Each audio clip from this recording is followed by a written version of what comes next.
Hey, ready? Dr. Magnifico from Vet and Probably.com. This is Piper. She is about a 6-month-old puppy. She broke her leg about a month ago.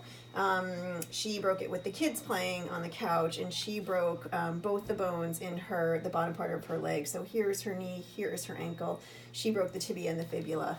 Her owner could not afford an orthopedic surgeon. An orthopedic surgeon would have plated this, most likely, maybe put an external fixture on, or probably plated. It probably would have cost them about $4,000, which they couldn't afford.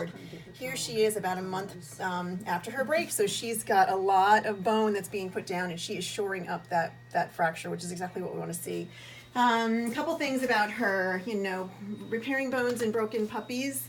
And broken bones in puppies is actually pretty easy if you can keep them really still and provide them some support. So this has been her splint. She started chewing at the front of it.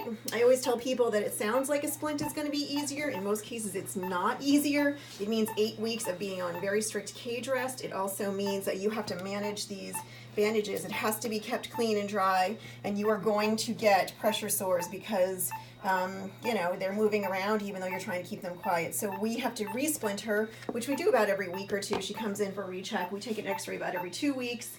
So probably the cost of her in total will probably end up being $500 to $800 versus the $4,000 for a plate. But she will heal as she is. You just got to keep them really, really quiet. So she is in a big dog crate with just enough room to have a bed, and she gets carried out to go to the bathroom. She is kept on a very short leash, and then she goes right back in.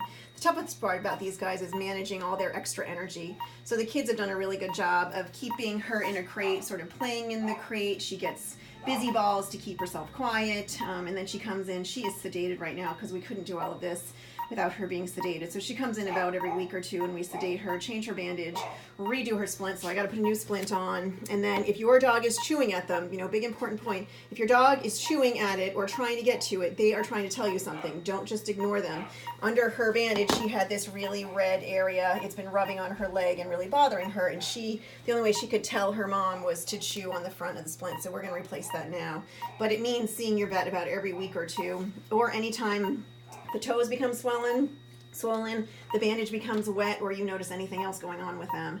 As long as there's eating, drinking, peeing, pooping, you're pretty okay. But if they're trying to get to their bandage and they're chewing at it, they're trying to tell you there's a problem. So go right back to your vet, talk about sedation if needed, change the bandage if needed, and then keep following up every 2 weeks. And it definitely is 8 weeks of cage rest. No ifs, ands, or buts. She's got to stay in there until these bones completely heal.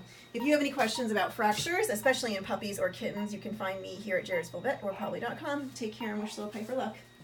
Hi, Piper.